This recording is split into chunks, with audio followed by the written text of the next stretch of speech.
This is Groove Talk with Froggy Style.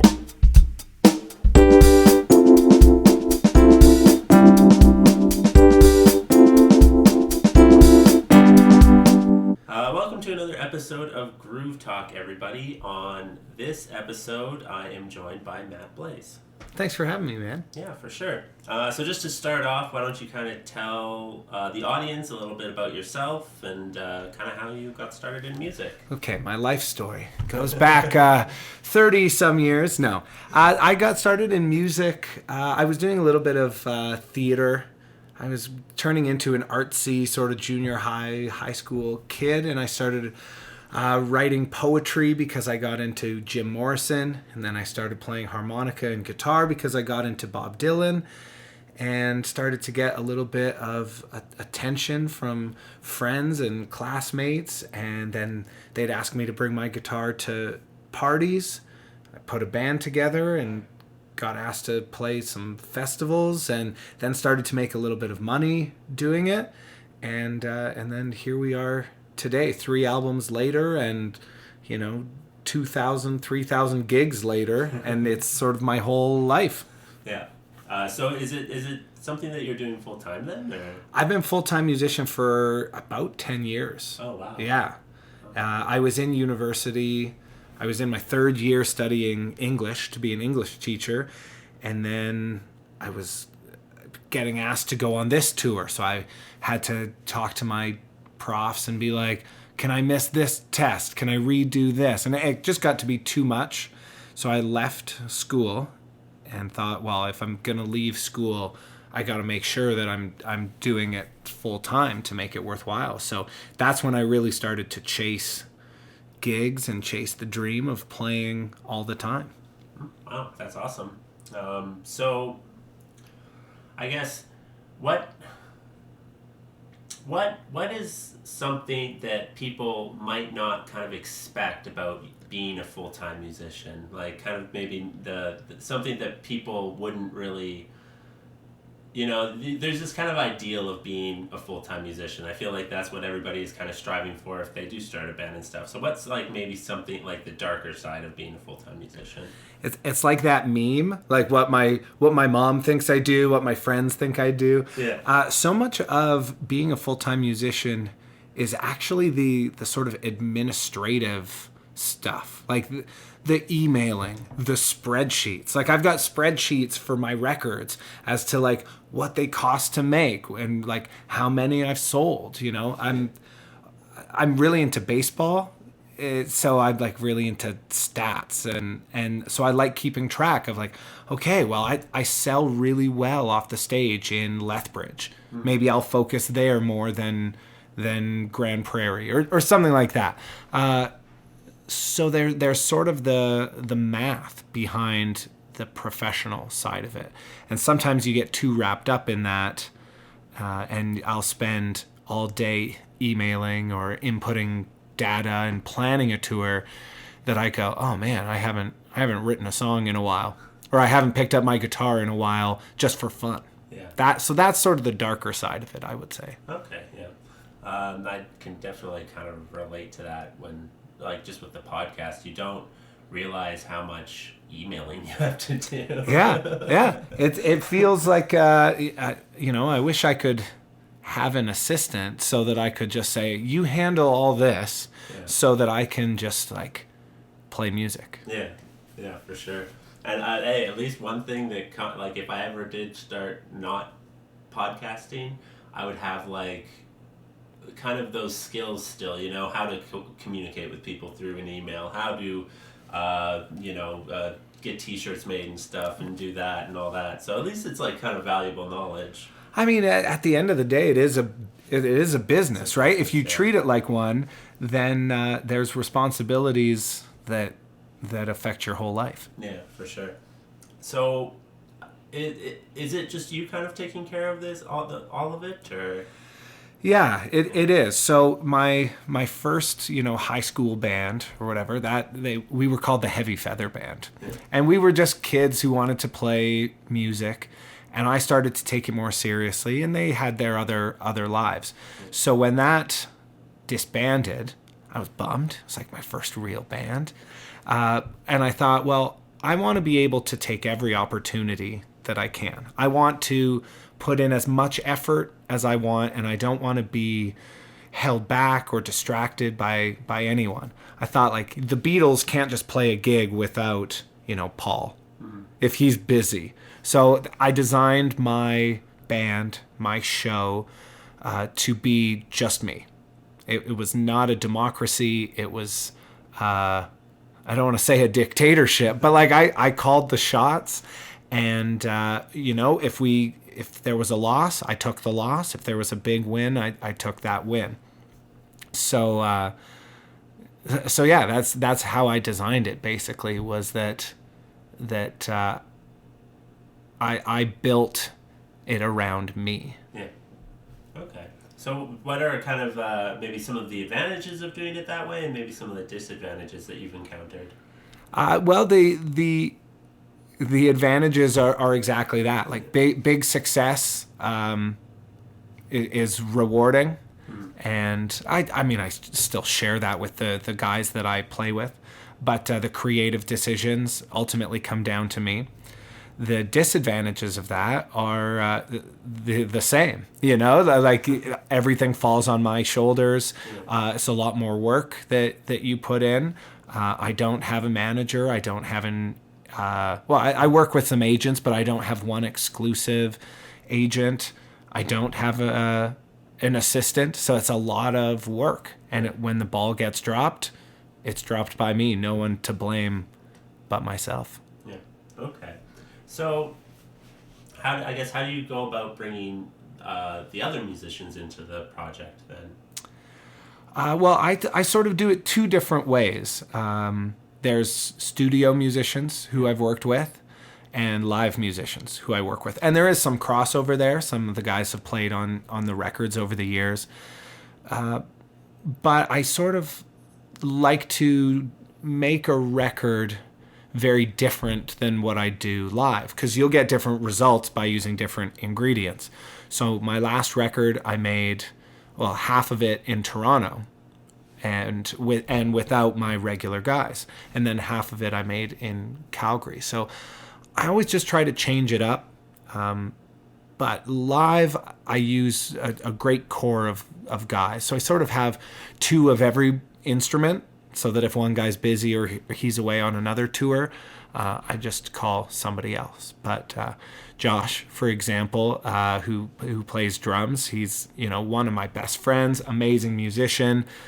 He wants to play every gig with me. He's passionate about what I do, and so of course I want somebody like that on my team. Yeah, for sure. So when you do add different musicians and switch up the musicians, is it kind of like this is the part and play it, or do you kind of give them a little bit more free reign, or how does that work, I guess? It depends on the song, actually. Yeah, and is it more of a jammy kind of song? I'm never that strict about like note for note. Here's the sheet music, learn it like that. Yeah. But particular hooks, particular riffs.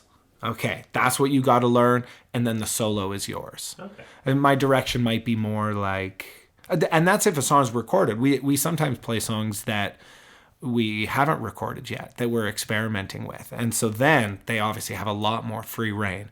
I might give an instruction like, okay, I want lots of notes here, something really fast and intricate, and then for this part, just let the chords ring out. But in that sense, it's definitely not a dictatorship, because musicians are creative by nature. And I think if you stifle that, that's not a band that I would want to play in. And I want my guys to want to play with me. Yeah, okay, cool. And I feel like also you get kind of, when you do give musicians that kind of freedom, you maybe get ideas and things that maybe you yourself didn't think of. Exactly. Yeah, exactly. I mean, Mike Sands is a guitar player who plays with me a lot. And he's musically speaking, his knowledge is tenfold what mine is. You know, he went to music school. He can pull the chord names out of the air just by hearing a few notes. He's got the theory. He's the exact opposite of me in so many ways. So to restrict that knowledge, why would anyone do that? You know? Yeah, for sure. So how do, I guess, what's the songwriting process like for you then? Well, that's I've got the little nest in the corner there, lots of pillows, and you got to be comfortable. I usually pour myself a glass of wine, and then when I sit down to write, I usually pull out my phone where I've put a whole bunch of different ideas in. Might be one word or a line or two, and then I'll sort of take that and my songbook and a glass of wine in the corner, and I'll just start with that song seed and see if something comes of it, see if it grows. I don't really have a regimented like co-write style. Some people just can't get going on their own. Yeah. They like to write with someone else. I'm kind of the opposite. I like it solitarily. Okay. And when you are writing songs, are you thinking of kind of all the parts that would be incorporated in the song, or just kind of like your parts?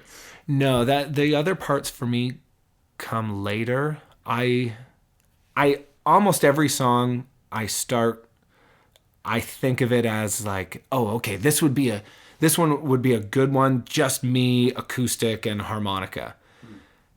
Almost every song, like sort of like, this would be like early Bob Dylan style, or like Bruce Springsteen, Nebraska kind of feel. And then I go, okay, well, if I do that every time, every song will, be too similar. So once the song is done and I shelve it for a little while, I'll come back to it objectively and go, oh, okay, this song needs a guitar solo, or let's take the harmonica out and put in some keyboards, something like that. So it's a lot longer in evolution for me, but it does start with that acoustic, just me. Could I perform it solo? Very cool. So for people who wouldn't necessarily know or haven't heard your stuff, how would you describe like kind of what your sound falls into? I think it blends the classic rock songwriters, but with a more alternative blues sort of edge. So, like Springsteen meets the Arctic Monkeys, maybe. So it's always strange to describe yourself because, I sound different in my head than I do, out there in the real world. Mm-hmm. So I usually try to get other people to describe me. If I bring on a publicist, she'll say like, oh, who do you sound like? I'll be like, no, you listen to the tracks. Please tell me who I sound like. Yeah. I can definitely relate to that, sounding different in your head, because every time I edit these podcasts, I'm just like, oh, that's what you sound like? Yeah. I think that was the biggest thing to overcome being a recording artist was you sound different in the cavern of your head. Mm-hmm. So to hear yourself for that first time through those good quality speakers with a good quality microphone, you're like, oh man, I got to rethink everything. But you get used to it after a while. Yeah. And it's sort of, you just come to terms with who you are. You come to accept, to be like, oh, that's how my voice sounds. The audience, they like it. So like if you don't like it, it doesn't really matter. How many times can you buy your own record? Yeah, exactly. If they like it, that's what matters. Yeah, for sure. So when you are writing songs, are you going for something in particular, like genre-wise, or is it just kind of whatever comes out? Genre-wise, I would say not. There was a particular time in my career where I maybe wanted to write like, okay, the album needs a song for the radio. Let's try to write a radio song. And I found that very unfulfilling. I found it phony. For me personally, I know some people do that and they're great at it. It's more of a chore when I think of it that way. So I more write what comes out and try to place it later. So I wrote a song recently called If I Have to Die. It's dark. There's no way that that's going to end up on the radio, right?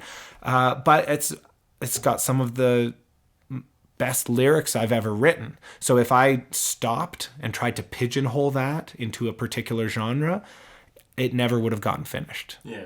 So I try to be much more free with it. Not every song has to be released. I've got lots of songs that never found a home, but I'm still happy that I wrote them. Okay, yeah, for sure.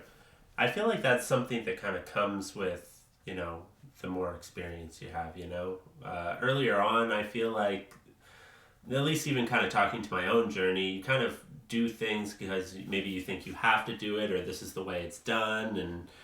And then as you go forward, you kind of realize it's like, well, why am I doing this really? And usually the answer is because you enjoy doing it. Mm-hmm. So if you're not enjoying doing it, then why would you do it? Right. Yeah. And again, I think it comes back to knowing yourself too. Early on in my career, I look back at my first record and it's like looking at a high school yearbook photo and you're like, oh man, my hair was so bad, or like, why did I do this? Yeah. But it's who you are at the time. So now as an artist, I think I'm a little bit more secure with myself. I know myself better. Mm-hmm. So if one song sounds like I don't know, jazz, and like I've never been a jazz musician before, I go, who cares? Yeah. Right? If a song is too dark and too angry, I go, well, I don't have to put that out in the world, but it's still a reflection of what I was thinking or what I was feeling. And so you embrace all those emotions, which I think is, I'm glad to be able to do, because if I was a pop star, for example, I feel like they don't get to explore all their emotions through their art. Yeah. Which is kind of the point of art, I think. Yeah, no, exactly. So I guess that's kind of has doing music as like a profession, has that like put a kind of a damper on the artistic expression at all, or? It changes how you use your time, for sure. It can. There are some days where I go, oh man, I've played guitar for like every day for the last 4 weeks. I just want to break from it. And or even my vocal cords, they get tired after a while. And I'm like, the last thing I want to do is try to write a new song. I need a break. So when music is your hobby or your passion or something like that, then I would think you're always excited to play it. Whereas when it's your profession, sometimes you need a break. Mm. So I don't know if it dampens the creativity, but the time is spent differently. Okay. Yeah, that's interesting. It's something that I've always kind of been, curious about, because at the end of the day, even if you have the best job in the world and you are doing exactly what you love, it's still work, Yeah. There's some days where you just don't want to work, Yeah, no, it's very true. And music is work. Yeah. Right? There is the practice component. There's the bettering yourself as a musician. Then there's the creative work, trying to create something new. And then there's the administrative, the emails and all that. So it's sort of like 3 jobs combined, I think. Yeah. Yeah. Yeah, no, for sure. So I'm full-time 3 jobs. 300 hours a week. So what kind of we were talking earlier about kind of the musical process, and the creative process in general, I feel like a lot of people, when they are just starting out something, because they don't really know themselves or who they are as an artist, they kind of maybe imitate who they're inspired by. So who are you inspired by, I guess? Is there any inspiration for your sound in particular? Or? Yeah. Oh, there's lots. And I don't try to emulate, but I don't really try to hide it either. Being a harmonica player, there's lots of harmonica players, but there's only a few famous ones. Yeah. Songwriting wise, Bob Dylan. Harmonica wise, Bob Dylan. Songwriting, live performance, harmonica, Bruce Springsteen. The Rolling Stones, I really love. Sam Roberts was a big one for me. I grew up listening to Sam Roberts, and I saw him like 14 times in concert. You know, so those guys who wear their emotions on their sleeve, but still have this element of mystique to them and put on a good live show. That's kind of who I am inspired by. Okay, awesome. Talking about the live show. So what do you, I guess we touched on it a little bit, like you may have different musicians, but what do you do differently for your live show versus your kind of recorded material? Well, I like to say that the live show is different almost every time, because the band lineup can change. Sometimes it's just me solo. Sometimes we're a 7-piece band and we throw in a saxophone. Sometimes, we're just a rock 4-piece, bare bones, Rolling Stones, dirty bar style band. So for any of those different lineups, I choose different songs based on the festival, based on the club, based on the band. So I feel like some bands get really locked into, here's our 45-minute set, and we're going to tour that, and we do it the same every night. Mm-hmm. Part of the reason why I ended up choosing this as my life was that I wouldn't have to do the same routine. I don't do very well with routine and boredom. And the last thing you want to be is bored with your art. So different songs, different lineup. And then also you can mess around with the feel of songs. It'd be like, okay, let's try this one like funkier, or let's make this one like a little more dark and sullen, or something like that. Like when you play with great musicians who know your material well, you can throw lots of curveballs at them. Yeah, for sure. So I guess having that kind of adaptability, have you found it easier to get on to different types of lineups then? Or? Yeah, I absolutely. I would say versatility is kind of the keystone of what I do and how I can be full time.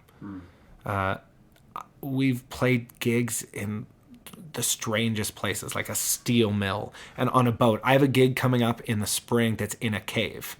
Oh, wow. Like I forget how many meters it is underground, but they have to like bring in portable lights and like battery powered lights. Nothing can be powered, but it's this really exclusive thing.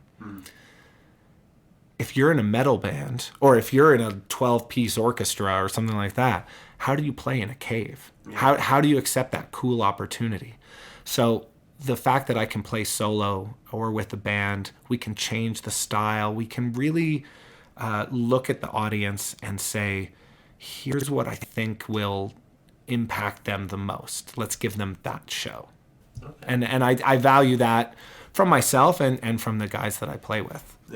Yeah, for sure. And I guess it like you said, it keeps things interesting. It keeps things fun. Like yeah, and sometimes you go, oh, that didn't work. Yeah. Let's reevaluate. How can we do that better? So it gives you more to focus on, to make again more to be creative about. Yeah, for sure. Do you have any kind of problems, like when you are writing songs? Do you have problems being like, this song is now finished, or like kind of letting go of it, or not letting go of it. Looking back, there's a few spots where I go, oh, I wish I had said this. Sort of like when you have an argument and then you realize the perfect thing to say, but it's like 2 weeks later. Yeah. that sometimes happens with a song that you've recorded.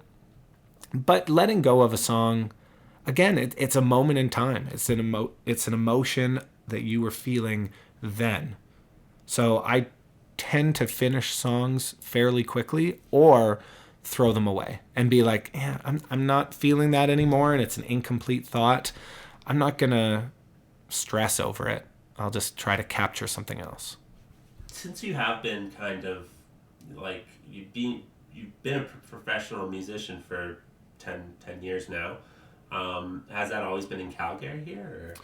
I've always been based in Calgary. Always based in Calgary. But we tour we used to tour like a lot. Yeah. Now I'm a little bit more selective, and I know kind of the places where I want to go, but it's changed. But I've been based out of Calgary and based out of the van. Living out of my Dodge Caravan. Yeah. So how have you kind of seen the Calgary music scene kind of change over those 10 years?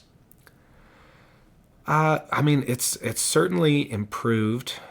There's just a lot more artists and just higher quality artists too. But I'm also speaking from a place early on. I sort of viewed music as a competition. It was like I wanted to be like the best, and my attitude sort of changed with that, where it's not really about trying to climb over other bands. It's about trying to lift everybody up.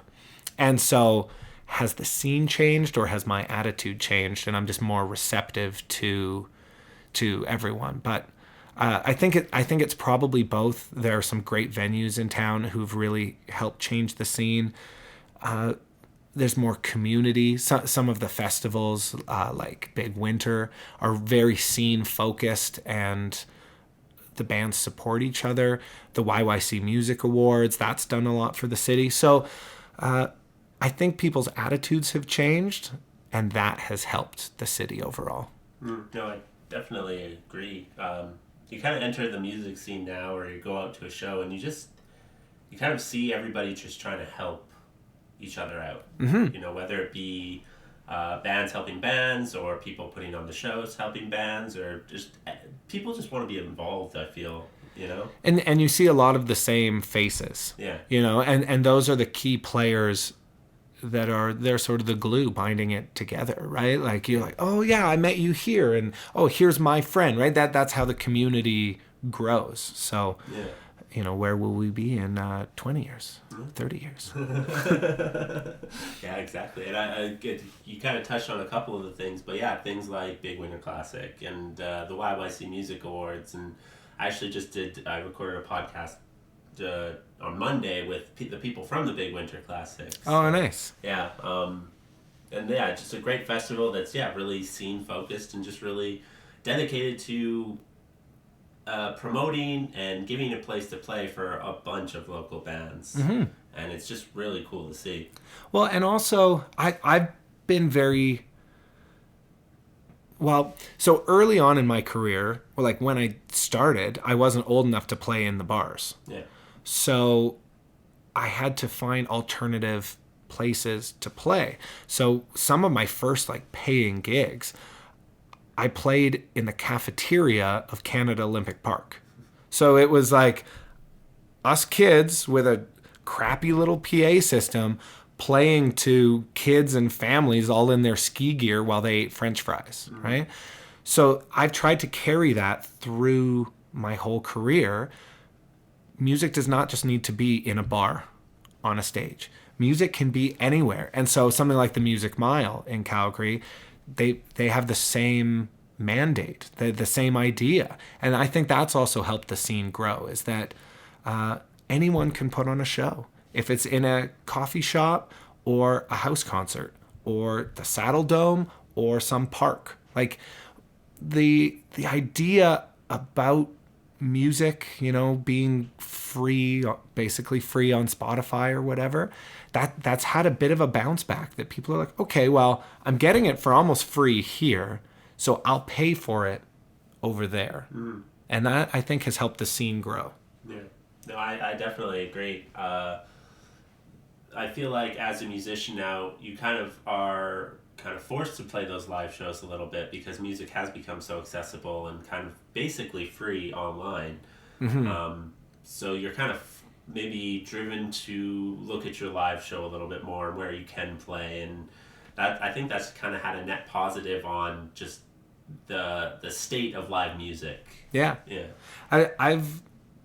The live show has always been it for me. Above recording, above all else, it's the live show. And there are some people who don't go to live shows and they don't know what they're missing out on, right? Mm-hmm. The people that you meet, Yeah, like you can download a great song, and that's cool, but it's a different experience than being able to like, you know, smell the band, to like get their sweat on you, to be in the, you know, in a mosh pit with people, to go crowd surfing. Like those are all things that you cannot download. And so I do think that we're going to see a resurgence of the live show when people, when the majority of people kind of go, oh yeah, there's something missing here. Mm-hmm. Like you don't feel the vibration the same way. So, I mean, obviously there's some of us like live show purists who've known this forever. And so we advocate for the live show. Yeah. But, you know, I want everyone to do that. Yeah, for sure. And I'm one of those live show people, because there's something about going to a live show that you'll never get through the recorded music. And it's just even the energy of being there in a crowd full of people who are all there for the same thing, to see a great band play. And I will never forget the first time that I went crowd surfing. Yeah? You know? Who was that? What show? I'm pretty sure it was a Rise Against show. Oh, that's a good place to do it. Yeah, back in my high school days. So yeah. My first concert was AC/DC, and I lucked out and I got amazing floor tickets, and I legit got Angus's sweat on me because we were right by the catwalk or whatever, going down the center, and I thought, this is my first concert. This is gonna be hard to beat. Yeah, you know, and especially as like a teenage kid, it's so huge. It's a huge world that you get totally sucked into. Yeah. Now, I'd listened to AC/DC songs many times before, not the same. Yeah, no, I agree. Actually, the thing that really started pushing me towards like rock music and stuff was AC/DC. Yeah. I had this like one album. It was AC/DC Live, and it was a double CD. I just in junior high, I just listened to the crap out of that album. Yeah. Like.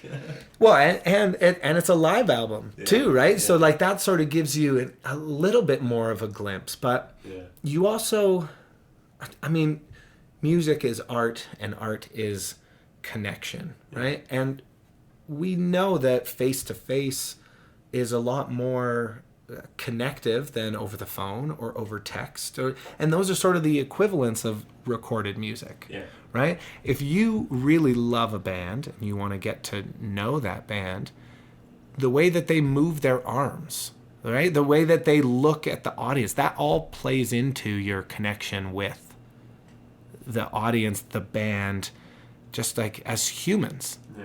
So it's like a really homogenized version, listening to any record from what it could be. Yeah. Like we've got, I think it's like Frank Sinatra Christmas on the record player right now. It's great. It's amazing. It's Frank Sinatra. Yeah. How cool would it be though if Frank Sinatra was here in this room singing to us? It would blow our minds. Yeah, exactly. You know, so it's just a teaser, is all recorded music is. Yeah, no, I 100% agree. I love the live music experience, and even just the live experience in general. It's like one of the reasons that I don't do this podcast over the phone or through Skype or anything like that. I like sitting down with people, and I like talking face to face.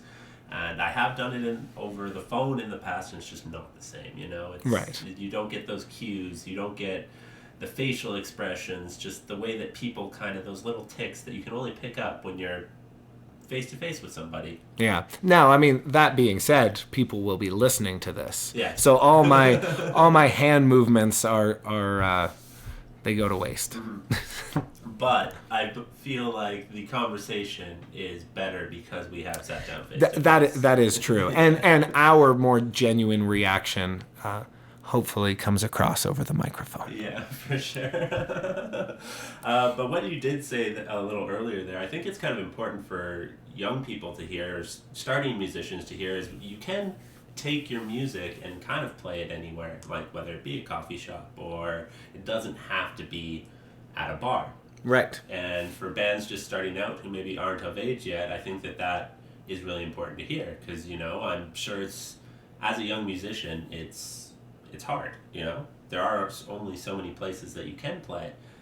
So I think that's real important for kind of starting out musicians to hear that, go approach your local coffee shop, see if you can play in the corner on a Sunday or something like that, or whatever, like. Or a library, or a community center, or to do this full time, to do anything full time creatively, you obviously have to be creative. And if you can't get a gig in that traditional vein, then have people over to your basement, right? Like if you really believe in what you're doing, play in a dog shelter, there's gonna be someone who is willing to give you a corner to play in. Yeah, no, for sure. And that's you need. It's kind of unique with live music is you need that audience, like if you do want to make it a thing, you have to kind of get your name out there any way you possibly can. And doing a creative thing as well, I found that the best way to kind of get yourself out there is by other people telling your story, Mm-hmm. It's not you kind of shouting like, hey, look at me, hey, look at me. It's right. Like getting other people to be like, hey, you should check out this person or whatever. So I guess what are some of the creative ways that you've kind of put your name out there? I mean, it's different. The one that comes to mind was there was basically a songwriting contest to work with Sam Roberts, which I obviously really wanted to do. Yeah. And it was for a charity. The charity was called Make Music Matter, and they take kids from all over the world who've gone through horrible trauma, like child soldiers and that kind of thing. And they give them, they try to give them healing through music, and they let them tell their story in a recording studio through song. And I was like, oh my God, this is amazing. And so they wanted a sort of, I guess, like a theme song that Sam would play and sing on, and then that song would get released and raise money for the charity. So I ended up being inspired by that and writing a song called Fire from the Spark. And I sent that to them, and it was entered into the competition. So to answer your question, there was a voting component, as everything is, because they want engagement in their platform. So I took to Photoshop, and I started photoshopping my face on The Little Mermaid, and then underneath it would say please vote for me, or that image of Marilyn Monroe and she's holding down her skirt. I put my face on that. And The Sound of Music, I photoshopped my face onto that and changed it to The Sound of Voting, right? And so this way I was trying to engage on the internet without just saying please vote for me. It was I'm putting in the work, I really want this. If I made you laugh, then consider voting for my song. I didn't see anyone else doing anything like that. They were all just vote for me, vote for me, vote for me. And I was trying to give something that was worthy of the vote so that I could have the chance to record the song. I ended up winning the voting, and then they chose my song, and so I got to work with one of my heroes. Oh, wow. So I thought outside the box. I took visual art, my cheesy Photoshop skills, and turned it into real art with the song. Oh, wow, that's awesome. Yeah. It kind of again, it also highlights kind of the jack of all trades that you kind of have to be when you are trying to do anything creative, really, as a profession. How has the internet and kind of social media kind of affected the way that you market yourself? Well, I think pretty much for me the internet has always been around. But my original website was a MySpace page, for sure. So I'm definitely aging myself there. There are things now that you have to do. You have to have Facebook ads. And I guess my least favorite word in the whole English language is algorithm. I hate how you have to sort of play those games to get noticed, and that's why I lean more on the live show, because it's just I'm building the algorithm, of my own interaction. Whereas when it's controlled by Facebook and YouTube and all of that, it's harder to get noticed because you really have to purchase your way to the top. But at the same time, it pushes you to create more interesting content. Your ads have to be more interesting. Your Facebook posts have to be more interesting. It just requires more effort, really. Typing in, please vote for me, is not good enough. You got to go the extra mile, which does help separate the pack, I guess. I guess it kind of, like, how much do you want this thing now? Like, are you willing to go that extra mile? So we touched on it a bit, but the YYC Music Awards, they have been a real cool thing for the city. And you have been nominated a couple of times and won a couple of times. So I guess what's that kind of, I guess validation been like for you? It's strange because the most I felt validated by it, I guess, was this last year when I didn't win. Okay. And that was because I was up for Male Artist of the Year again. So I won that in 2018, which was great. It's like I got something on my mantle, which is cool. But for this last year's, they listed out the nominees. And when they said my name, I got the loudest cheer out of the group. And I didn't win, which is fine. But I got a lot of friends in this room who care about what I do and who think that I'm a good guy and, we're going to have a great party after this anyway. So that kind of felt better than the trophy. I mean, the trophy would have been nice, but I thought, okay, I'm doing something right. Yeah, and I guess at the end of the day, you're probably not doing it for the awards. No, and I mean, what the award means, honestly, is something to go in your CV, something to go in your press release, so that a festival can go, oh yeah, the album's good, what's he done? Oh yeah, it looks good, check mark. It checks our boxes. It's not like, it's not like when the UPS guy shows up to my door. I'm just like, oh, by the way, I'm famous. Oh, you need my signature? Yes, that's an autograph, actually. Right? Like, it doesn't... it's just another thing to dust.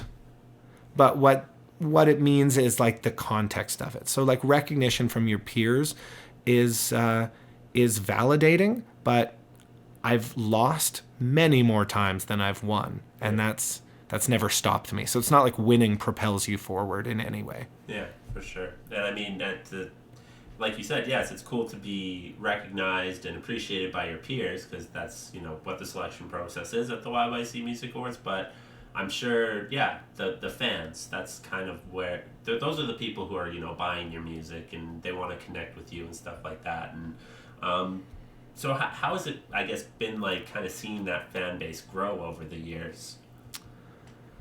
I think, well, it changes, it grows. Sometimes a show that you think is going to be really great, it doesn't quite, land, and then a different show sells out. Like, I'm sort of at the strange point where I'm not a Coldplay or anything. I'm not selling out stadiums, but I have a consistent career of people who hire me, people who come to shows, people who buy records. Like my last record I put out on vinyl, and people get that. So I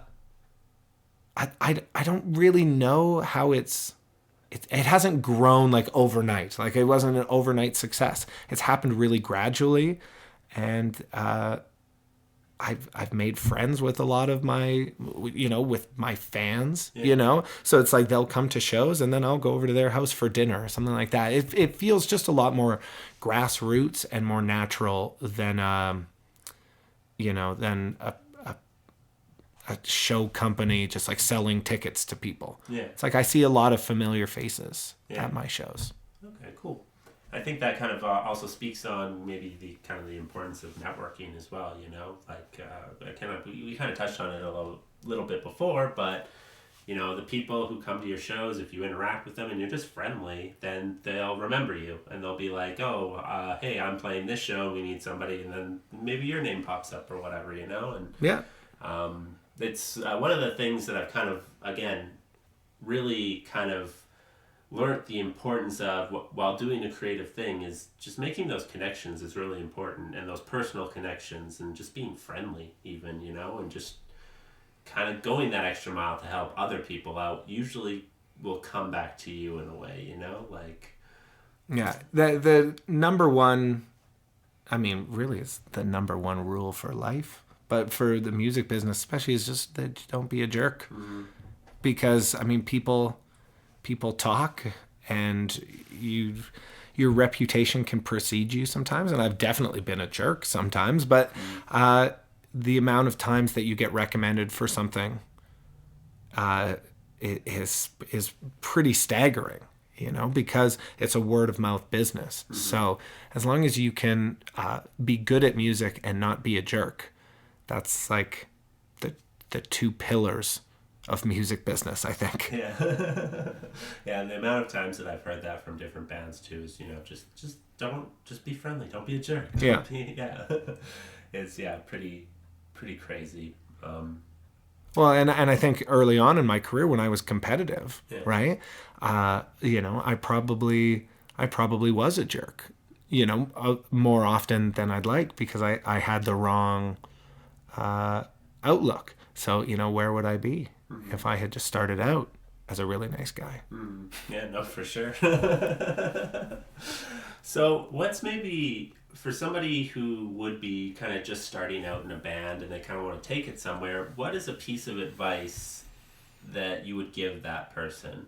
I think I'm hesitant to say anything because, especially from a position of maybe a little bit older or established musician, it comes from a different place, a different time, right? And I would want people to do things differently than I would do them, right? Because I want them to sort of figure it out in their own way. Like Springsteen would give me good advice, but also some of what he said, well, that was like 50 years ago. Is that really going to apply? Yeah. So, I mean, I don't want to skirt your question too much, but I mean, I think you have to take it seriously. Otherwise, how can you expect other people to do it? Treat it like a job if you want it to be your job, and then be intense about it. Be passionate about it, and really empty the tank every show, every vocal take. So those three things are sort of what I've tried to keep in mind for me. But again, I think a punk musician would think that that's shit. Yeah. they would have a totally different opinion of it. Yeah. So I don't know. Be yourself. Maybe that's a better one. Whatever you think is right, even if I think it's wrong. Awesome. Yeah, I think that's great advice. So last thing I would just kind of want to know is where would you be without music? I mean that is almost impossible to answer, because music has been a part of my life even before I played it, singing in the van on the way to go camping, right? Like a world without music, thankfully, doesn't exist. I think it would be a pretty dark, boring, sterile place that I would be very, very sad in. But do you mean without like a music career? Yeah. So I guess I I did kind of leave it kind of vague, but, but yeah, I guess where also without a music career, where do you think you would be? I probably wouldn't have left university, so I would be an English teacher somewhere. I would still be pushing creativity. Maybe I would be a writer in some respect, but yeah, a world without music would be pretty damn bleak. I definitely agree with that. So, are there any just kind of final things you want to throw out there before we close this out? Well, I think we should plug the album. Yeah. The album's called In Shadow and Light, and it's everywhere. It's on all the platforms, but the coolest way to get it is at a show where I've got him on old school vinyl record. Cool. I'll have all the links of where people can find the music and your social media and stuff like that in the episode notes, so it's real easy for people to find you. And thank you very much for taking the time. Thanks for having me.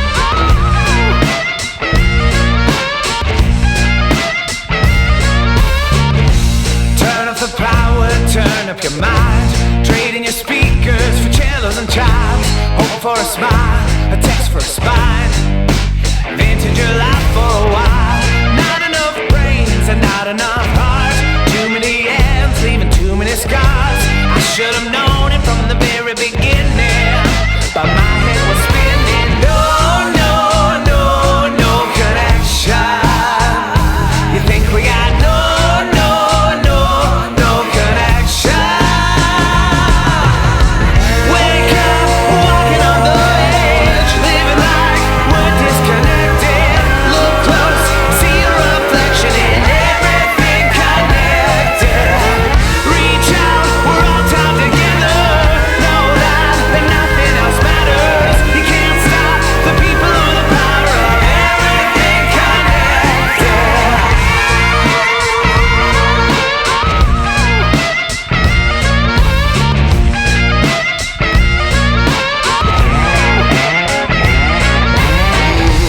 Get yourself moving, let yourself go.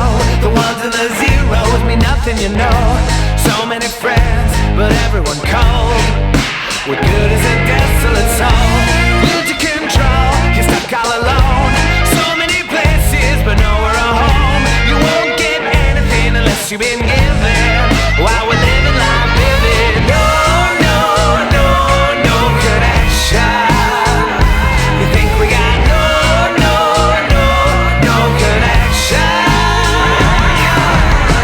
Wake up, we're walking on the edge, living like we're disconnected. Look close, see your reflection in everything connected. Reach out, we're all tied together. Know that and nothing else matters. You can't stop the people or the power of everything connected.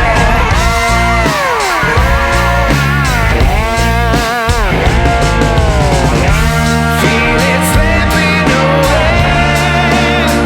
You try to run, but you can't escape. No other time, no other place. Everything is one, and the bones won't ever break. Wake up, we're walking on the edge, living like we're disconnected. Look close, see your reflection in everything connected. Wake up, we're walking on the edge, living like we're disconnected. Look close, see your reflection in everything connected. Reach out, we're all tied together. Know that and nothing else matters. You can't stop the people or the power of everything connected.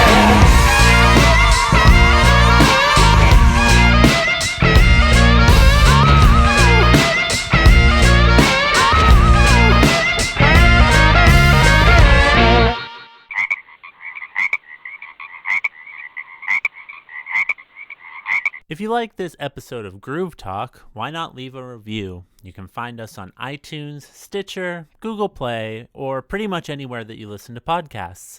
Help us break through those evil algorithms and reach the most amount of glorious listeners that we possibly can. For up-to-date information on the show, you can follow us on Facebook, Twitter, and Instagram. And you can find us at Froggy Style Productions. For more ways to support the show, visit fsproductions.ca.